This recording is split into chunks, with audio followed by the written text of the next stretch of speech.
Kaithal shooting volleyball YouTube channel देखने वाले सारे दर्शकों ने मनीष मटोर की राम राम। आज अपनी मुलाकात हुई कमल जयपुर से। भाई जी सबसे पहले तो आपका स्वागत है। धन्यवाद। मैं कैथल शूटिंग वॉलीबॉल को धन्यवाद और आभार व्यक्त करता हूं कि उन्होंने मुझे इस लायक समझा कि आज इस मंच पे वो सभी भाई जो वॉलीबॉल शूटिंग बॉल खेलते हैं उनसे अवगत करवा रहे हैं। उसके लिए कैथल शूटिंग बॉल और मनीष भाई को धन्यवाद। भाई सबसे पहले आप अपना परिचय दीजिए। भाई मेरा नाम कमल चौधरी है। मैं जयपुर राजस्थान से बिलोंग करता हूँ और हम 3 भाई हैं।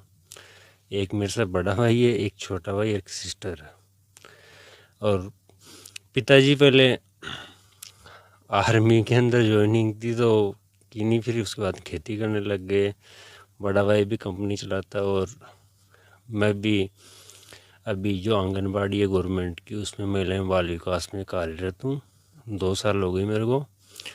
उसके अलावा वॉलीबॉल भी खेल लेते हैं और छोटा भाई जो भी स्टडी कर रहा है। भाई आप किसी गांव से बिलोंग करते हो या जयपुर से ही हो? जयपुर में हरमाड़ा शहर है, वार्ड नंबर 1, वहाँ मैं निवास करता हूँ। भाई आप अपनी फैमिली के बारे में बताओ। मेरे पिताजी भी लगभग अभी भी खेलते हैं। 58 ईयर एज है उनकी, तो अभी भी हम खेलते हैं। तो अभी जैसे सबसे आनंदित समय रहा था कोविड के समय पिताजी, मैं, छोटा भाई, बड़ा भाई, ये फैमिली सारा बस वॉलीबॉल ही खेलते थे। तो पिताजी जैसे खेलते थे उसके साथ साथ ही मैं भी धीरे धीरे, पहले बॉल उठाने चाहता था, धीरे धीरे खेलना सीख गया। और अच्छा लगता है, ये पापा के साथ खेलते हैं तो बहुत अच्छा लगता है। भाई अपनी पढ़ाई के बारे में बताओ। भाई मैंने 2008 में बीकॉम कर लिया था। 2011 में मेरा एमकॉम हो गया। उसके बाद में मैंने अभी बीपीएड किया है और पिछली वैकेंसी में 3rd ग्रेड में सिलेक्शन हुआ था। तो डिग्री कंप्लीट होने के डिग्री कंप्लीट नहीं हुई थी, उस कारण से जॉइनिंग नहीं मिली थी। अभी वही प्रोसेस चल रहा है, तैयारी भी चल रही है, पढ़ाई भी करते हैं। इसके अलावा स्टूडेंट को पढ़ाते हैं, कंप्यूटर क्लासेस की तैयारी भी करवाता हूँ और अपनी जॉब भी करता हूँ। भाई आपने वॉलीबॉल की शुरुआत कब और कैसे की? वॉलीबॉल वैसे 2006-7 से खेलते थे पापा जी के साथ होम ग्राउंड पे। पिताजी उनके साथ जो फ्रेंड्स हैं उनके साथ खेलते थे। फिर धीरे धीरे खेलना चालू कर दिया। तो 2006 में पिताजी ने टूर्नामेंट करवाया था, फर्स्ट टाइम वहाँ खेला। तो बहुत ज़्यादा हेजिटेशन थी कि कैसे खेलेंगे क्या है। फिर धीरे धीरे खेलने लगे। उसके बाद में लगभग 2009 में टूर्नामेंट खेलना स्टार्ट कर दिया था। उसके बाद में रेगुलर खेल रहे हैं। 2009 के लगभग से ही हम दिल्ली एनसीआर में यहाँ खेलने लगे। तो हमें बहुत अच्छा लगा। दिल्ली एनसीआर में सबसे पहले यहाँ खेले, यहाँ के खिलाड़ियों से परिचय किया, इनका व्यवहार, खेलना शैली बहुत अच्छी लगी हमें। भाई तब आपकी उम्र कितनी थी? उस समय हम, आप देख लो, अभी मेरी 30 साल एज हो गई है तो आप 13 साल कम कर लो, 17-18 साल का था उस समय। भाई आपको घर वाले कैसे सपोर्ट कर रहे हैं? शुरू में तो सपोर्ट नहीं करते, जब स्टडी चल रही थी तो उस समय तो बहुत दम खाते थे कि इसमें कुछ भी कैरियर नहीं है, क्यों खेलता है। तो फिर धीरे धीरे कि मैं पढ़ाई भी करता था, उसके अलावा घर का काम जो सारा करता था, तो कैसे भी सेटल करके खेलने निकल जाते थे। तो फिर पापा का तो बहुत डर रहता था, लेकिन फिर धीरे धीरे एडजस्ट हो गया। तो पापा को पता था कि सिर्फ ये खेलने का तो शौक है, इसके अलावा कुछ शौक है नहीं, तो चलो कोई दिक्कत नहीं। फिर उसके बाद में धीरे धीरे बोलने लगे। अभी बोलते हैं, रेगुलर खेलता हूँ तो डांटते हैं, लेकिन महीने में 2-3 बार बाहर आ जाता हूँ तो फिर कि ठीक है, कोई दिक्कत नहीं, कि खाने पे भी ध्यान रखो, खेलो, कोई दिक्कत नहीं। भाई आपने हाईएस्ट प्राइज वाली कौन सी टूर्नामेंट जीती है? हमने झुंझुनू खेला था, तो वहाँ पर था एक बार तो झुंझुनू में, और एक बार ड्रॉप बॉल में भी था। यहाँ पर 51,000 रुपये, वहाँ 71,000 रुपये ये थे। तो बहुत ही अच्छा टूर्नामेंट था। भाई आपको ड्रॉपिंग वॉलीबॉल खेलकर अच्छा लगता है या सिंपल क्रॉस? भाई जी मेरे को तो ये लेदर वाली बॉल से ड्रॉप बॉल, शूटिंग, टाइट खेलो, मीडियम खेलो या कच्ची खेलो, सारे गेम अच्छे लगते हैं। सब में मैं ये चाहता हूँ कि 100% दे अपना और बस इंजॉय करें। भाई आप किस किस राज्य में खेल चुके हो? वैसे ज़्यादातर तो टूर्नामेंट हरियाणा, दिल्ली, यूपी यही होते हैं, सब ज़्यादा यहीं खेलते हैं। अभी थोड़ी सी इसी ईयर मैंने पंजाब भी चालू किया अभी खेलना, तो वहाँ भी अच्छा लगा खेल के। भाई आपको किस राज्य का गेम थोड़ा अजीब सा लगा?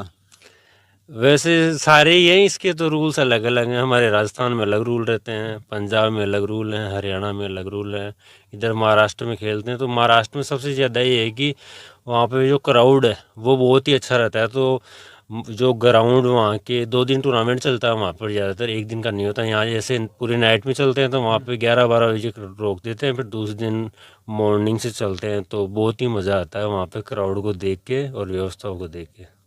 भाई आप किसी को अपना कोच या गुरु भी मानते हो?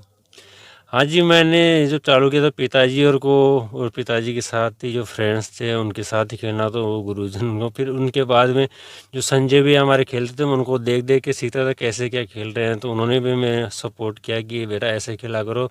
तो मैं जैसे जैसे सीख रहा था तो यानी कि संजय भी उस समय बहुत ही अच्छा खेलते थे। भाई आपका कोई ऐसा दोस्त जिसने आप वॉलीबॉल में बहुत सपोर्ट किए हो? वॉलीबॉल सारे ही जो जयपुर के जितने प्लेयर, हमारे राजू जी हैं, शेष नारायण जी हैं, बाघ जी हैं, संजय भी यहाँ हैं, हमारे मांगीलाल जी खेलते, पापा जी, ये सारे खेलते थे। तो उन्होंने, सिम्बू जी ने, उन्होंने सब ने हम सपोर्ट किया कि खेलो आप आराम से, कोई दिक्कत नहीं। भाई आप ग्राउंड पर कितनी देर प्रैक्टिस करते हो? पहले तो खेलते थे, वीक में 1-2 दिन खेलते थे, लेकिन लगभग 6-7 साल हो गई सिर्फ टूर्नामेंट ही खेलना हो पाता है, क्योंकि जॉब रहती है। तो जॉब करने के बाद में टाइम इतना मिल नहीं पाता। कोई ओकेजन त्यौहार होते हैं या संडे को फ्री होते हैं, उस दिन ग्राउंड पे खेल लेते 2-3 घंटे। उसके अलावा हर सैटरडे संडे वैसे टूर्नामेंट हो जाते हैं, तो टूर्नामेंटों में रेगुलर खेल लेते हैं। तो वहीं प्रैक्टिस भी हो जाती है और अच्छा लगता है, सब भाइयों से मिल भी लेते हैं। भाई आप मीडियम वॉलीबॉल भी खेलते हो? हाँ जी, मीडियम भी खेल लेते हैं। भाई मीडियम और कच्ची में आपको क्या क्या फर्क लगता है? बस मीडियम ही है कि एक तो लंबा नहीं चलता टूर्नामेंट, और शॉर्ट में अच्छा होता है, और दर्शकों को भी शॉर्ट पे मज़ा आता है सबसे। तो मीडियम मेरे को बहुत ही ज़्यादा अच्छा लगता है कि मीडियम रेगुलर टूर्नामेंट हो। अब जयपुर में मीडियम चलता नहीं है, या तो बिल्कुल टाइट होता है, तो टाइट भी या तो डिस्ट्रिक्ट या स्टेट कुछ होती है जब होते हैं, उसके अलावा होते नहीं। मीडियम के टूर्नामेंट तो होते ही नहीं है। थर्ड बॉल 100 है, तो उसके भी है कि 10 में से कोई एक टूर्नामेंट होता है, बाकी हमारे ड्रॉपिंग के टूर्नामेंट ही होते हैं। भाई कच्ची वॉलीबॉल में कोई आपका बेस्ट शूटर कौन सा है? अब कच्ची में तो सारे जो एनसीआर में आते हैं, तो सारी टीमें बराबर हैं, कुछ भी नहीं कह सकते कौन सी टीम भारी रहेगी। वो तो बस ग्राउंड में है कि कौन बेस्ट दे रहा है, और लक चांस भी रहता है कि कौन अच्छा खेल रहा है। तो सारे ही भाई, मेरे जितने प्रिय भाई हैं, दोस्त हैं, सब ही अच्छा खेलते हैं भाई। मीडियम वॉलीबॉल में बेस्ट शूटर? मिडे वॉलीबॉल में हम खेलते थे उस समय, तरसेम भाई बहुत ही अच्छे लगते थे कि वो पूरे ग्राउंड को कवर करके अकेले खेलते थे। तो उस समय उनका फैन था मैं, उस समय बहुत अच्छा खेलते थे वो। भाई जैसे हर प्लेयर का एक सपना होता है कि मैं इस सीजन में ये कुछ करूंगा, भाई क्या आपने भी कुछ सोचा है? मैंने तो भैया वैसे सबसे ज़्यादा तो घर परिवार को सोचा है कि अपन गेम बाद में रखेंगे, परिवार है, छोटा भाई है, फैमिली, उनको सबसे ज़्यादा टाइम देना, सबसे मेन चीज़ तो ये देखी मैंने। भाई आपको कुछ प्लेयरों के नाम बताऊंगा, उनके बारे में दो शब्द कहने हैं। ड्रॉपिंग के भाई एक सुनील जी, दिल्ली पुलिस के। हाँ, मैंने जिस समय स्टार्टिंग की थी एसएमएस स्टेडियम में फर्स्ट ड्रॉ बॉल का टूर्नामेंट हुआ था, तो वहाँ उनसे मुलाकात हुई थी, सुनील भाई साहब से, जो दिल्ली पुलिस में कार्यरत हैं। उनका व्यवहार, खेलने का तरीका मेरे को बहुत पसंद आया। और उसके बाद में हम दिल्ली में 4-4, 5-5 से टूर्नामेंट हुआ था, तो मैं फर्स्ट टाइम उनके सामने खेला था। तो मैं जब खेला तो मेरे को पता लगा कि ड्रॉपिंग ऐसे खेली जाती है, बहुत ही शानदार खेलते हैं भाई साहब। संजय शर्मा, जयपुर। हाँ, संजय भाई साहब भी सबसे ज़्यादा ड्रॉपिंग के टूर्नामेंट खेलते हैं। जो अभी ड्रॉप बॉल में 10 फीट की अटैक लाइन, नग्गी बॉल गिरती है तो 2 पॉइंट मिलते हैं, पावरफुल है। तो उसको रोचक बना रखा है, रूल्स थोड़े सबसे अलग डिफरेंट कर रखे हैं। तो उसमें संजय भैया खेलते तो बहुत ही अच्छा लगता था। उन यानी कि वो प्रैक्टिस उसी की करते थे, तो उनका ड्रॉपिंग का गेम बहुत ही शानदार लगता था मेरे को। तरसेम गंगानगर। अब तरसेम भाई के लिए तो ये है कि मीडियम और टाइट। हमारे जयपुर में वो ड्रॉपिंग का भी एक फर्स्ट टाइम खेलने आए थे, तो उन्होंने लाल बादशाह कह दिया था उस समय कि बहुत शानदार प्लेयर हैं। तो मैं उस समय फर्स्ट टाइम मिला था, उसके बाद में उनसे जब भी मुलाकात हुई, व्यवहारशील। उसके अलावा बहुत ही दाता रामगढ़ में भी वो अकेले खेले थे, तो मैंने देखे थे वहाँ 15-15, 16-16 शॉट मारे थे उन्होंने रेगुलर एम्स टीम के सामने। तो मेरे को उस दिन उनका गेम बहुत ही शानदार लगा था, ऐसे बोल रहे कि आज तो बंदे का दिन है, बहुत ही अच्छा खेले उस दिन। यूपी शास्त्री।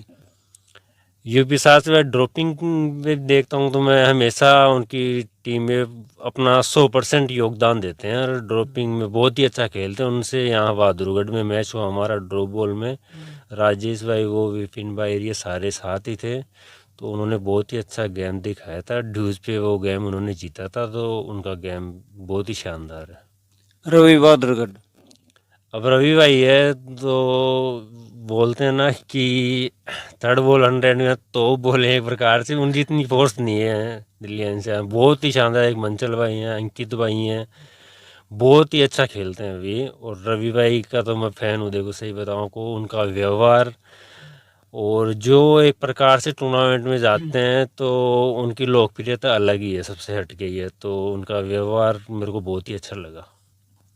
भाई आप बहुत पुराने प्लेयर हो, जैसे भाई नए नए प्लेयर खेलने लगे हैं, हाथ में कुछ डील सी हो जाए। हाँ हाँ हाँ। हाँ, उसके बारे में भाई कुछ उपाय है उसका? उपाय है हमारे तो हुए नहीं कभी, साथ ही ले रहे किसी को हो जाते, तो मैं तो यही बोलता हूँ कि हाथ को ढीला मत रखो ना, थोड़ा टाइट रख के बॉल मारो आप।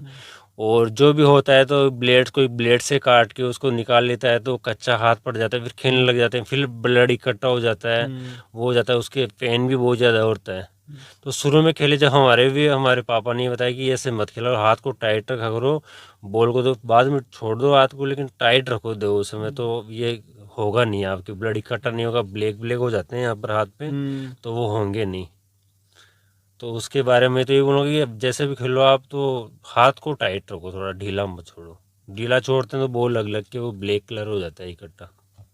भाई अपनी हैंड ग्रिप बना कर दिखाओ। मैं तो वैसा भी ऐसे ही बांधता हूँ, बिल्कुल ये उंगली ये तीन तीन बॉल रख लेता हूँ, ऐसे बना देता हूँ, ऐसे भी डाल लेता हूँ, ऐसे रखता हूँ जाता अंडर 100 भाई, सामने से तो ऐसे लेता हूँ और साइड में से ऐसे भी लेते हैं, ऐसे भी लेते हैं। भाई वॉलीबॉल में क्या क्या सुधार की और जरूरत है? सबसे पहले तो मैं जो भी मेरे जितने भी युवा साथी हैं जो मेरे को सुन पा रहे हैं उनको मैं एक ही बोलना चाहूँगा कि इस गेम से पहले अपनी स्टडी और परिवार को ज़्यादा वरीयता दें, उसके बाद में ये गेम है। क्योंकि अभी इस गेम में हर स्टेट में, हर ग्राउंड में, हर गांव में अलग अलग रूल्स हैं। कहाँ मीडियम खेली जाती है, कहाँ कच्ची खेली जाती है, कहाँ अटैक लाइन है उसमें रूल्स अलग हैं। कहीं महाराष्ट्र की तरफ चलते हैं तो वहाँ राइट हैंड से खेलो, लेफ्ट हैंड अपर हैंड लेते फाउल हो, साइड 100 लो, तो हर जगह के अलग अलग रूल्स बने हुए हैं। और जो फेडरेशन का है तो उसका तो सबको पता है क्या चल रहा है क्या नहीं है। तो मेरे को भी लगभग 15-16 साल हो गए खेलते हो। जो संजय भी आया मैं देख रहा हूँ, उनको खुद बोलते हैं कि 30-35 साल से मैं भी खेल रहा हूँ, तो इसमें कुछ भी नहीं हुआ अभी तक। तो सबसे पहले भाई अपने कैरियर और पढ़ाई को महत्व दें। उसके बाद में है कि जॉब लगने के बाद में सबसे अच्छा गेम है ये। घर पे 2 लाइट लगा के आराम से खेलो, किसी दोस्त को बुलाओ, किसी के साथ भी खेलो, टूर्नामेंट खेलो। तो सबसे पहले अपने कैरियर को महत्व दो, उसके बाद में इस गेम को खेलो। अगर आपको कैरियर सिर्फ गेम्स में बनाना है तो और भी कई प्रकार के गेम हैं, उनमें सबसे पहले उनको देखो आप, उसके बाद में है ये गेम। क्योंकि इसमें बहुत सुधार की ज़रूरत है, क्योंकि इस से ना परिवार चल सकता है ना कुछ हो सकता है। तो अभी इस गेम में तो बहुत सुधार की आवश्यकता है, क्योंकि रूल्स एक नहीं है, सब जगह के रूल्स अलग अलग है। अब जैसे पंजाब साइड में यहाँ खेलते हैं तो यहाँ डेली के टूर्नामेंट है, टूर्नामेंट खेलने के लिए बहुत मिल जाते हैं। एनसीआर में हर सैटरडे को टूर्नामेंट मिल जाता है। अब जैसे हमारे जयपुर राजस्थान में देखते हैं तो गंगानगर, हनुमानगढ़, ये बीकानेर साइड ही से थोड़ा बहुत मीडियम में टाइट मिल जाता है। इसके अलावा जहाँ भी रास्ता में जाते हैं तो ये कच्ची का मिलता है या ड्रॉपिंग का मिलता है। तो टूर्नामेंट बहुत ही कम होते हैं, साल में लगभग 6-7 टूर्नामेंट होते हैं, इससे ज़्यादा टूर्नामेंट नहीं होते। तो मैं तो ये बोलना चाहूँगा कि जो भी मेरे सीनियर प्लेयर है, अगर इसमें कुछ भी सुधार हो तो अपना 100% देके जितने भी युवा प्लेयर हैं, क्योंकि इस गेम को देखा है मैंने भी, बहुत ही ज़्यादा जवान लड़के हैं, बहुत खेलते हैं। तो इसमें कैरियर कुछ है नहीं अभी तक। तो कमल भाई आपका बहुत बहुत धन्यवाद जो आपने अपना कीमती समय निकाला। तो सभी साथियों का धन्यवाद। मिलते हैं हम अपने अगले इंटरव्यू के साथ। राम राम भाइयों।